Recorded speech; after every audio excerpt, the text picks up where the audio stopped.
রাত্রে আমরা যদি গত ৩ দিনের তাপমাত্রার পরিসংখ্যান দেখি, এর মধ্যে গত ৭ তারিখ ফেনীতে তাপমাত্রা ছিল ৩৭.৬ ডিগ্রি সেলসিয়াস, যেটি দেশের সর্বোচ্চ তাপমাত্রা ছিল। এরপর গতকালকে তাপমাত্রা ছিল ৩৬.০ ডিগ্রি সেলসিয়াস এবং আজকেও ৩৪ থেকে ৩৬ ডিগ্রির মধ্যে ওঠানামা করছে।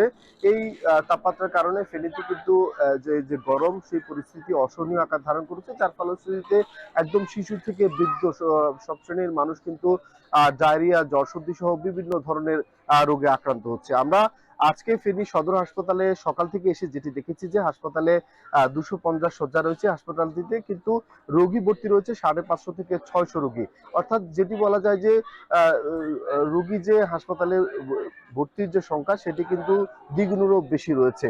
সব মিলিয়ে আমরা এখন যেখানটায় দাঁড়িয়ে আছি, এটি হচ্ছে যে ফেনী জেনারেল হাসপাতালের ডায়রিয়া ওয়ার্ড। এই ডায়রিয়া ওয়ার্ডে ১৭টি শয্যা রয়েছে। এই ১৭টি শয্যার বিপরীতে এখানে কিন্তু আজকেও রোগী রয়েছে ৪৫ জন।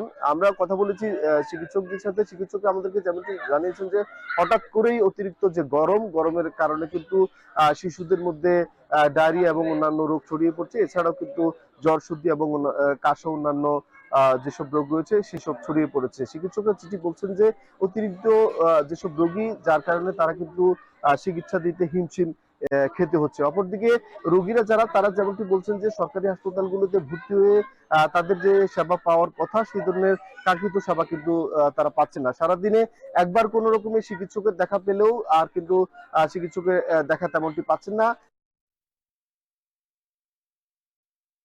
রয়েছে। অপরদিকে ফেনী জেনারেল হাসপাতালের আবাসিক যে চিকিৎসক কর্মকর্তা রয়েছে, আমরা কথা বলেছি তার সাথে।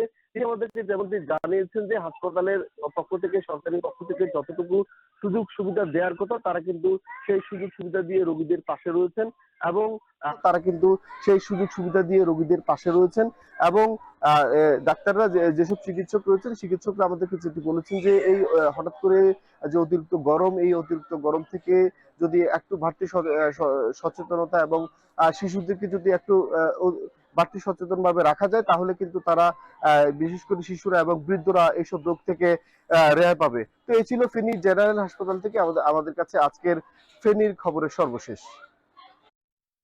গরমের তীব্রতার কারণে ফেনীর হাসপাতালগুলোতে বেড়েছে রোগীদের সংখ্যা। এ নিয়ে বিস্তারিত জানাতে আমাদের সঙ্গে যুক্ত ছিলেন সুলাইমান টালিব।